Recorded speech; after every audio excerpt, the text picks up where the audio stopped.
الحمد لله رب العالمين والصلاة والسلام على سيد الأنبياء والمرسلين محمد بن عبد الله الأمين وعلى آله الطيبين وأصحابه الغر الميامين ما اتصلت عين بنظر وبعت أذن بخبر وسلم تسليما كثيرا كثيرا أما بعد فأعوذ بالله من الشيطان الرجيم بسم الله الرحمن الرحيم وقل جاء الحق وزهق الباطل إن الباطل كان زهوقا وقال الله جل وعلا وجاهدوا في الله حق جهاده هو اجتباكم وما جعل عليكم في الدين من حرج ملة أبيكم إبراهيم هو سماكم المسلمين صدق اللہ العظیم۔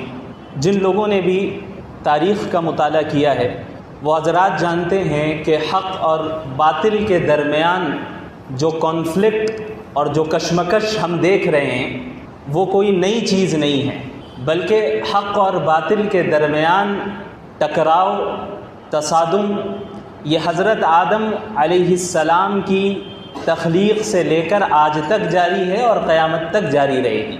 حضرت آدم علیہ السلام کو جب اللہ رب العالمین نے پیدا کیا اور ان کی تخلیق فرمائی تو اللہ رب العالمین نے سب کو حکم دیا کہ حضرت آدم علیہ السلام کے سامنے تعظیماً جھک جائیں، لیکن ابلیس نے انکار کیا، ابا واستکبر وکان من الکافرین۔ ابلیس نے انکار کیا اللہ کے حکم کا، اس نے تکبر اختیار کیا اور کہا کہ انا خیر من خلقتنی من نار وخلقتہ من طین، کہ میں تو ان سے بہتر ہوں، آپ نے مجھے آگ سے بنایا ہے اور انہیں تو مٹی سے بنایا ہے، میں ان کے سامنے کیسے جھک جاؤں، ان کے تابع کیسے ہو جاؤں۔ یہ وہ وقت تھا کہ جب حق اور باطل کے درمیان کی کشمکش کی ابتدا ہو گئی، اس کانفلکٹ کی ابتدا ہو گئی۔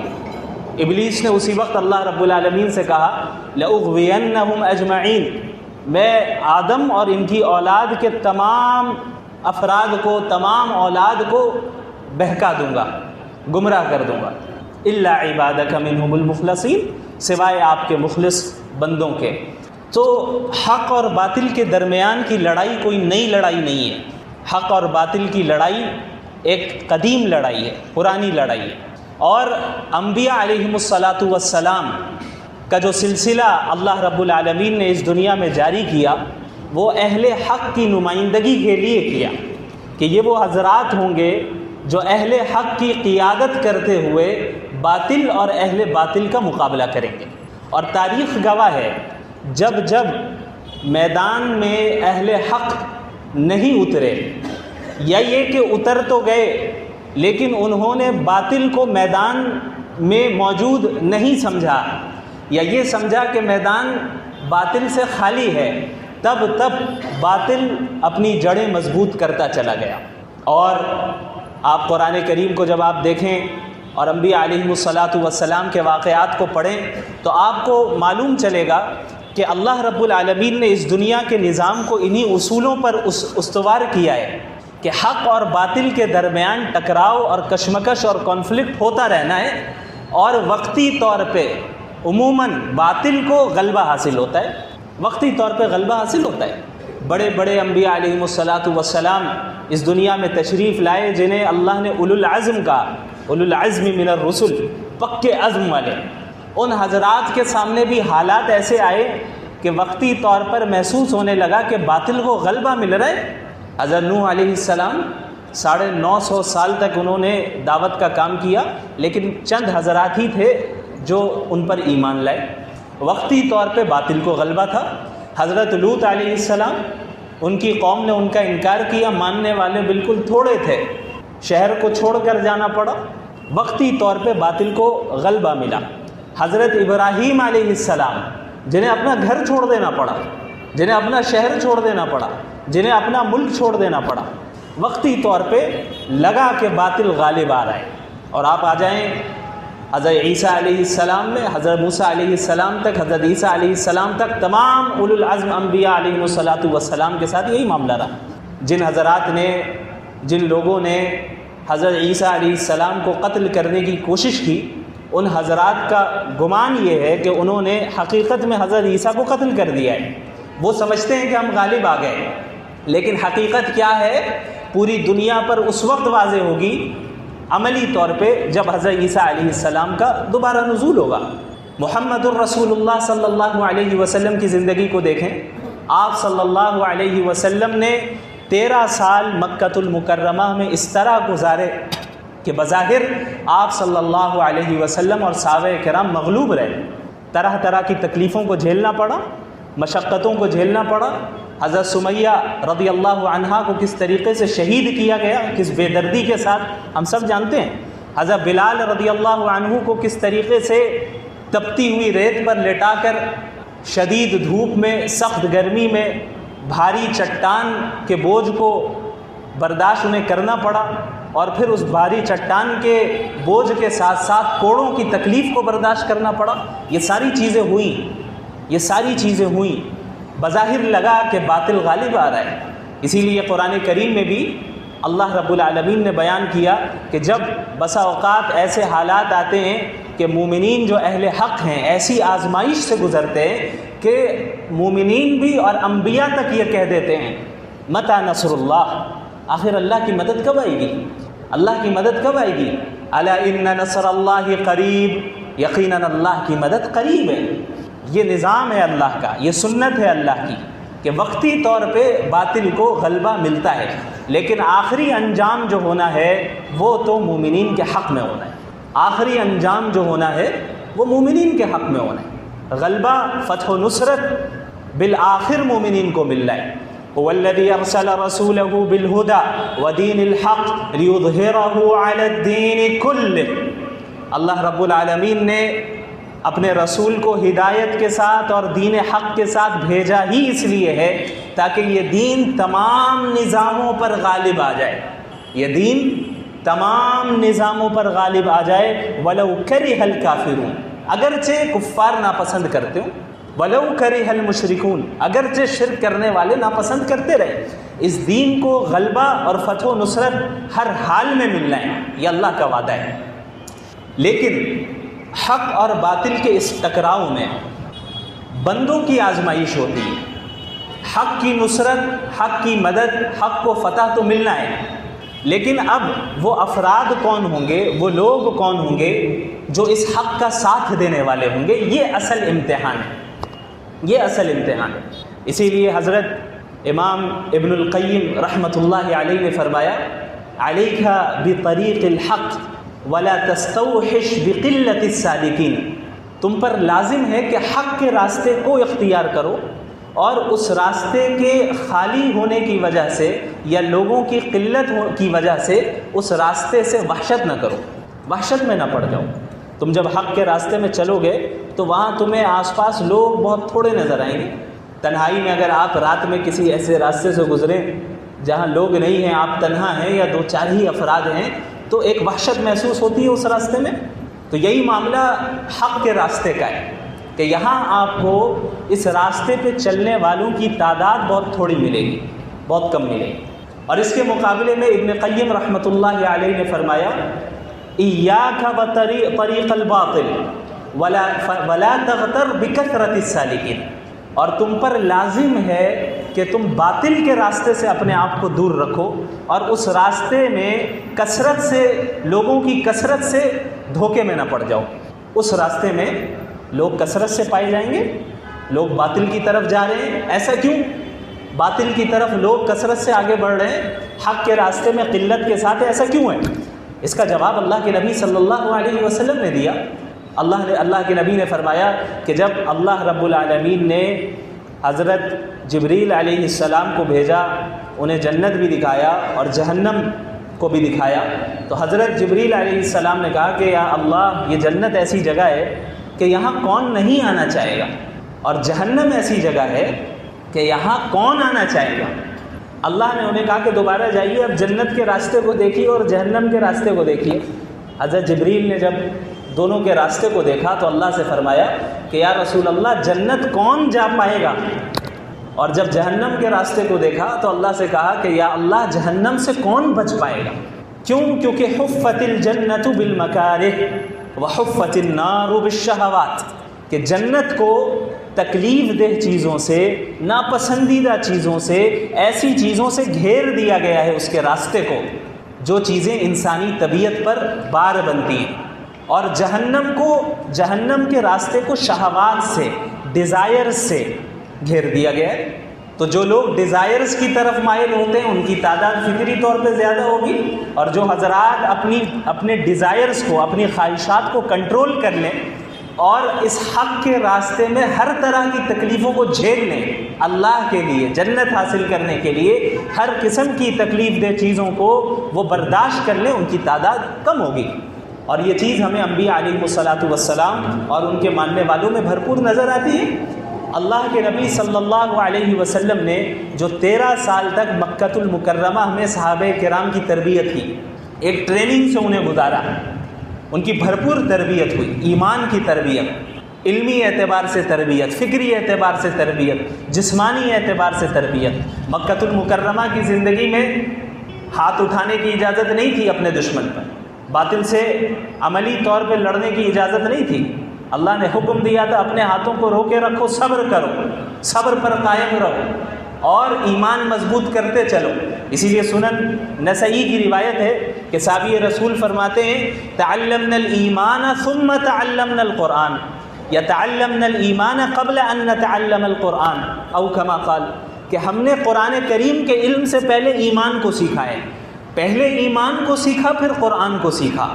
یعنی 13 سالہ زندگی میں اللہ کے نبی صلی اللہ علیہ وسلم نے ایمانی کیفیت کو مضبوط کرنے کی طرف توجہ دی۔ اب آپ جو واقعات سنتے پڑھتے آئے ہیں کہ صحابہ کرام کس کس طرح کی آزمائشوں سے گزرے، اور ان آزمائشوں سے گزرنے کے باوجود وہ کفریہ کلمات کہنے تک پر راضی نہیں ہوتے تھے۔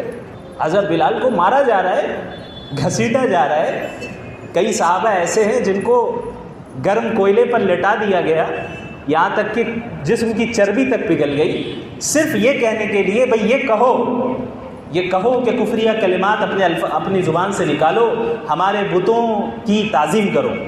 لیکن انہوں نے کیا کہا؟ نہیں کیا۔ آخر کیا چیز تھی وہ ان کے دلوں میں جو اتنی سخت آزمائشوں کو بھی انہوں نے آسانی سے جھیل لیا؟ یہ وہی ایمان تھا، یہ وہی ایمانی کیفیت تھی، اور حق کے راستے پر استقامت کے ساتھ جمنا تھا۔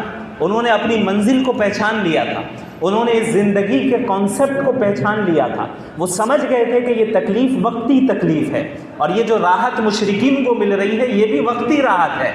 اصل فیصلہ اور دائمی راحت اور دائمی آرام تو ان افراد کو ہی ملنا ہے جو حق کے راستے میں ہر طرح کی تکلیف کو جھیلنے کے لیے تیار ہوں۔ صحابہ کرام نے جھیلا، اور پھر اسی ایمانی کیفیت کا نتیجہ تھا کہ اللہ رب العالمین نے غیب سے ان حضرات کی مدد فرمائی۔ بدر کی جنگ کب ہوئی ہے؟ سن 2 ہجری میں۔ جنگ سب سے بڑی جنگ جن میں عملی طور پر ٹکراؤ ہوا، سب سے پہلی جنگ اسلام کی جنگ بدر، یہ کب ہوئی ہے؟ نبوت کے 15 سال کے بعد۔ کیا اللہ چاہتا تو مکۃ المکرمہ میں ہی یہ جنگ نہیں کروا سکتا تھا؟ کروا سکتا تھا۔ تعداد کون سے بڑھ گئے تھے؟ خاص بدر میں 313 ہی تھے نا۔ یہ کہا جاتا کہ بھئی مدینے میں آپ 313 تیار کریں، مکے میں تیار کریں 313 اور لڑیں، مقابلہ کریں۔ کیا اس کی اجازت دی گئی؟ نہیں دی گئی۔ کیوں؟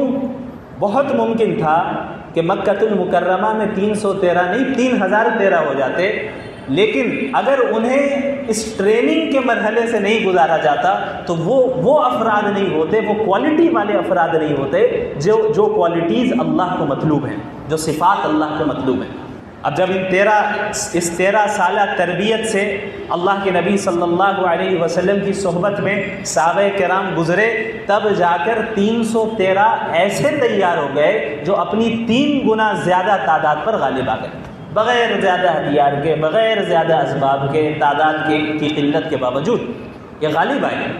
یہ حق اور باطل کا معرکہ جو ہے نا، یہ اتنی آسانی سے نہیں جیتا جا سکتا، اور جیتنا بہت مشکل بھی نہیں ہے، اتنا آسان بھی نہیں ہے جتنا ہم سمجھ لیتے ہیں، اور اتنا مشکل بھی نہیں ہے جتنا باطل ہمارے سامنے بنا کر دکھاتا ہے۔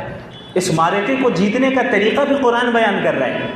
المؤمنون والمؤمنات بعضهم اولیاء بعض یأمرون بالمعروف وینہون عن المنکر ویقیمون الصلاة ویؤتون الزکاة ویطیعون اللہ ورسولہ اولئک سیرحمہم اللہ۔ مومنین مرد اور مومنین عورتیں آپس میں رشتہ دار ہیں، آپس میں دوست ہیں، آپس میں رشتہ دار ہیں، دوست ہیں۔ یہ نیکیوں کا حکم دیتے ہیں اور برائیوں سے منکرات سے روکتے ہیں، یہ نماز کو قائم کرتے ہیں، زکوٰۃ ادا کرتے ہیں، اللہ اور اس کے رسول کی مکمل اطاعت کرتے ہیں۔ یہی وہ لوگ ہیں جن پر اللہ کی رحمت ہو۔ اللہ نے اس آیت میں دو چیزوں کی طرف اشارہ کیا، ایک یہ کہ مومنین اور مومنات آپس میں رشتہ دار ہیں، دوست ہیں، یعنی مومنین پر اللہ رحمت اس وقت کرے گا جب مومن آپس میں بھائی بھائی بن کر رہیں گے، آپس میں مومنین بھائی بھائی بن کر رہیں گے، اتحاد کے ساتھ رہیں گے، فرقہ واریت میں نہیں پڑیں گے، امت میں کے شیرازے کو منتشر نہیں کریں گے، بلکہ امت کو جوڑنے کی کوشش کریں گے، اولیاء بنیں گے ایک دوسرے کے، سب سے پہلی چیز۔ دوسری چیز، اللہ اور اس کے رسول کی اطاعت کریں۔ یہ دو چیزیں اگر مومنین کے اندر پائی گئی تو اللہ کی نصرت یقینی ہے۔ اسی کو سورۃ الانفال میں اللہ نے دوسرے الفاظ میں بیان کیا، وَأَطِيعُوا اللَّهَ وَرَسُولَهُ وَلَا تَنَازَعُوا فَتَفْشَلُوا وَتَذْهَبَ رِيحُكُمْ وَاصْبِرُوا إِنَّ اللَّهَ مَعَ الصَّابِرِينَ۔ اللہ اور اس کے رسول کی اطاعت کرو اور آپس میں لڑائی نہ کرو، آپس میں جھگڑے نہ کرو، یعنی اطاعت کامل اور مکمل اتحاد۔ یہ دو چیزیں اگر تمہارے اندر پائی جا رہی ہیں تو پھر اللہ کی مدد ہے، اور اگر تم آپس میں لڑائی میں پڑ جاؤ گے، آپس میں لڑو گے تو اس کا نتیجہ کیا ہوگا؟ فتفشلوا، تم بزدل پڑ جاؤ گے، وتذهب ريحكم واصبروا، اور تمہاری ہوا اکھڑ جائے گی، تمہارے قدم اکھڑ جائیں گے، تم باطل کے سامنے ٹک نہیں پاؤ گے، باوجود اس کے کہ حق تمہارے ساتھ ہوگا، لیکن اللہ کی نصرت کے اب تک مستحق نہیں ہو پاؤ گے جب تک تم ان دونوں چیزوں کو اختیار نہ کر لو۔ متحد ہو گئے، اطاعت نہیں ہے، اس چیز کو یاد رکھیے گا۔ بہت سے لبرل سیکولر آپ کو اسی دھوکے میں مبتلا کرتے ہیں، وہ اتحاد کا نعرہ تو لگائیں گے لیکن اطاعت رسول کا نعرہ نہیں لگائیں گے۔ متحد ہو جاؤ، NRC کے ٹائم پہ کیا ہوا؟ سارے متحد ہو گئے، اتنے متحد ہو گئے ماشاءاللہ کہ برقع پہن کر میدان میں ٹیکے لگائے جا رہے ہیں، برقع پہن کر میدان میں ہندوؤں کی پوجا میں شریک ہوا جا رہا ہے، اتنے زیادہ متحد ہو گئے۔ تو یہ اگر صرف اتحاد رہے گا، اطاعت رسول نہیں رہے گی، اللہ کی مدد نہیں آئے گی۔ اسی طرح اطاعت رسول ہے، اتحاد نہیں، اللہ کی مدد نہیں آئے گی۔ آپ نمازیں پڑھیے، تہجد پڑھیے، لمبی لمبی داڑھی رکھ لیں، صافے باندھیں، امامے باندھیں، جبے قبے پہن لیں، روزے رکھیں، چلے میں جائیں، سب کچھ کریں، لیکن آپ کے درمیان اتحاد نہیں ہے، آپ ایک دوسرے سے بغض رکھتے ہیں، آپ ایک دوسرے کے خلاف سازشیں کر رہے ہیں، آپ کا دل پاک و صاف نہیں ہے، آپ کے اندر دوسروں کے متعلق بغض ہے، عناد ہے، اور آپ فرقہ وارانہ لڑائیوں میں مبتلا ہیں، اللہ کی مدد نہیں آئی۔ یہی اللہ کی سنت ہے، وَلَا تَنَازَعُوا، جتنے نیک ہو جائیں آپ۔ لیکن جب ان دونوں چیزوں کو ہم جمع کر لیں گے میدان جنگ میں، چاہے وہ میدان جنگ کسی بھی فیلڈ میں ہو، کسی بھی فیلڈ میں وہ جنگ ہو رہی ہو باطل کے ساتھ، علمی اعتبار سے، عسکری اعتبار سے، فکری اعتبار سے، تعلیمی اعتبار سے، معاشی اعتبار سے، کوئی بھی جنگ ہو، اگر آپ نے اطاعت رسول اور اتحاد کو جمع کر لیا تو اللہ کی نصرت کے ہم مستحق ہوں۔ یہی چیز صحابہ کرام کے اندر پائی گئی۔ اللہ کے نبی صلی اللہ علیہ وسلم نے صحابہ کرام کو اسی طرح تیار کیا، ایثار، وَيُؤْثِرُونَ عَلَىٰ أَنفُسِهِمْ وَلَوْ كَانَ بِهِمْ خَصَاصَةٌ، آپس میں ایسا اتحاد، ایسی محبت کہ خود بھوکے ہیں، کھانے کے لیے صرف ایک آدمی کا کھانا ہے، سامنے والا شخص آ گیا کھانا مانگنے کے لیے تو اپنے آپ کو بھوکا رکھ کے اسے کھانا دے دے رہے ہیں۔ یہ ہے ایثار، ایسی محبت، ایسا اتحاد اللہ کے نبی صلی اللہ علیہ وسلم نے ان میں پیدا کیا، اور اللہ کے رسول صلی اللہ علیہ وسلم کی سنت پر یہ قائم رہے۔ طریقے پہ قائم رہے۔ اس کا نتیجہ یہ ہوا کہ یہ چند افراد جو عرب کے بدو کہلائے جاتے تھے رومن امپائر اور پرشین امپائر میں، جو اس وقت کی طاقتور حکومتیں تھیں، جیسے آج امریکہ ہے، یو ایس اے ہے اور رشیا ہے، چائنا ہے، اسی طریقے سے اس زمانے میں پرشین امپائر تھی اور رومن امپائر تھی۔ یہ لاکھوں کی تعداد میں ان کے پاس فوج ہے، لاکھوں کی تعداد میں ساز و سامان ہے اور جو ہے اسباب ہیں، ساری چیزیں ہیں، بڑی بڑی سلطنتیں ہیں۔ یہ عرب کے جزیرۃ العرب کے ان مسلمانوں کو عرب بدو کہہ کر پکارا کرتے تھے، انہیں قبائلی کہا کرتے تھے۔ یہ چند افراد اٹھے اور انہوں نے قیصر و کسریٰ کے تخت کو پلٹ کر رکھ دیا۔ اللہ کے نبی صلی اللہ علیہ وسلم نے یہ پیشن گوئیاں پہلے ہی فرمائی کہ تم روم کو فتح کرو گے، تم فارس سے جنگ کرو گے، فتح یاب ہو گئے، اور پھر میری امت دجال سے بھی جنگ کرے گی اور فتح یاب ہوگی۔ ایسے موقع پہ آپ صلی اللہ علیہ وسلم نے یہ باتیں ارشاد فرمائی جس وقت اسباب کے تحت مسلمانوں کی فتح و نصرت اور غلبے کی کوئی امید نہیں تھی۔ غزوہ خندق میں کیا ہوا ہم سب جانتے ہیں، کس طریقے سے چاروں طرف سے مسلمانوں کو ہزاروں کی تعداد میں گھیر لیا اور مدینہ المنورہ میں چند سو یا ہزار کی تعداد میں موجود ہیں۔ ایسے موقع پہ اللہ کے نبی صلی اللہ علیہ وسلم فرما رہے ہیں کہ خدا کی قسم شام فتح ہوگا، خدا کی قسم فارس فتح ہوگا، قسطنطینیہ کی محلات کی کنجیاں میں اپنی نظروں کے سامنے دیکھ رہا ہوں کہ اس وقت کے پیٹ پر 2 پتھر باندھے ہیں۔ یہ کون سی چیز تھی؟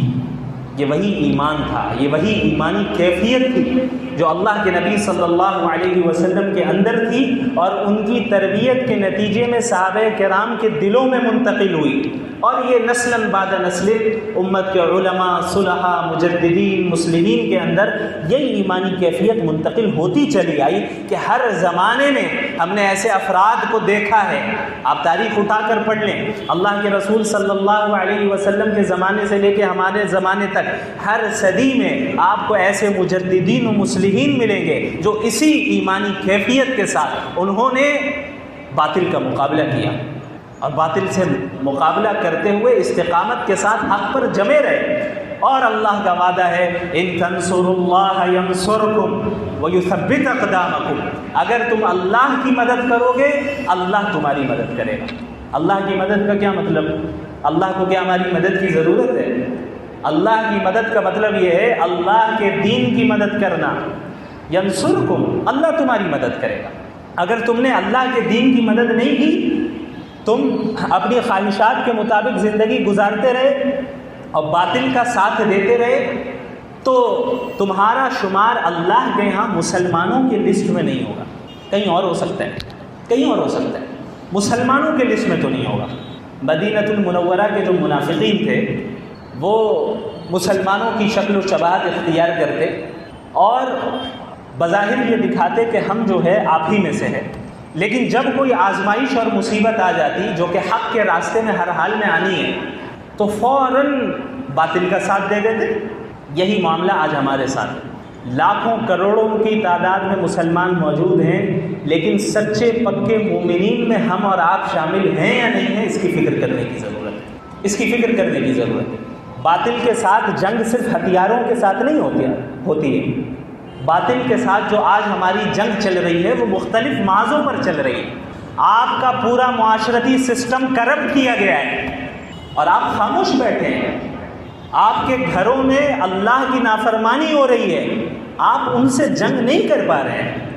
آپ نے اپنے خاندانی نظام اور معاشرتی نظام تک کو کھو دیا۔ ابھی پرسوں ہی مولانا کے ساتھ ایک شادی ہال کے پاس سے گزرنا ہو رہا تھا، یہ میں نے کل بھی بتایا مسجد میں، ماشاءاللہ دوپٹے پہن کر خواتین اور الحمدللہ کرتے پیجامے پہن کے مرد سڑک پہ کھلے عام ناچ رہے ہیں۔ مسلمان کی شادی ہے۔ یہ وہ حضرات ہیں جو جمعے کے دن ٹوپی پہن کر مسجد میں آئیں گے، جمعہ پڑھیں گے اور رات میں جا کے ناچیں گے۔ اب آپ بتائیے کہ اگر ہم اور آپ اس طرح کے اعمال اختیار کر رہے ہیں، کیا ہم مسلمان ہیں؟ میں اس مسلمان کی بات کر رہا ہوں جو قرآن بیان کرتا ہے۔ فتویٰ ہٹا دیجئے، ایمان آپ کے دل میں ذرہ برابر ہے تو آپ مومن ہیں، یہ الگ معاملہ ہے، لیکن جو مومن اور مسلم سے جو مطلوب ہے، قرآن نے جو مطالبہ کیا ہے، اللہ کے رسول نے جو مطالبہ کیا، کیا ہم مسلمان ہیں؟ غور کیجئے، اللہ کے رسول صلی اللہ علیہ وسلم نے فرمایا کہ قیامت کے قریب ایک زمانہ آئے گا یصبح الرجل مؤمنا ویمسی کافرا ویمسی مؤمنا ویصبح کافرا، صبح مومن ہوگا شام میں کافر ہوگا، شام میں کافر ہوگا صبح مومن ہوگا۔ کفر صرف اعتقادی ہی تو نہیں ہے، عملی بھی تو ہے۔ کیا ہم عملی طور پہ کفر میں مبتلا نہیں ہو رہے؟ کیا ایک مسلمان جو جمعے کے دن جمعہ پڑھنے آتا ہے اور وہ اپنے مومن ہونے کا اعلان کرتا ہے، وہ جب شادیوں میں ایسے رسومات اختیار کرتا ہے جو خالص غیروں کے رسومات ہیں، جن کے متعلق رسول اللہ کا فتویٰ یہ ہے من تشبہ بقوم فہو منہم، جو جس قوم کی مشابہت اختیار کرے گا وہ انہی میں سے، وہ اس طرح کی شادیاں کر رہے ہیں۔ کیا عملی طور پہ یہ رسول اللہ کے احکامات اور اللہ کے احکامات کا انکار نہیں ہے؟ عملی طور پہ تو منافقین مدینہ شاید ہم سے بہتر تھے عملی طور پہ۔ 5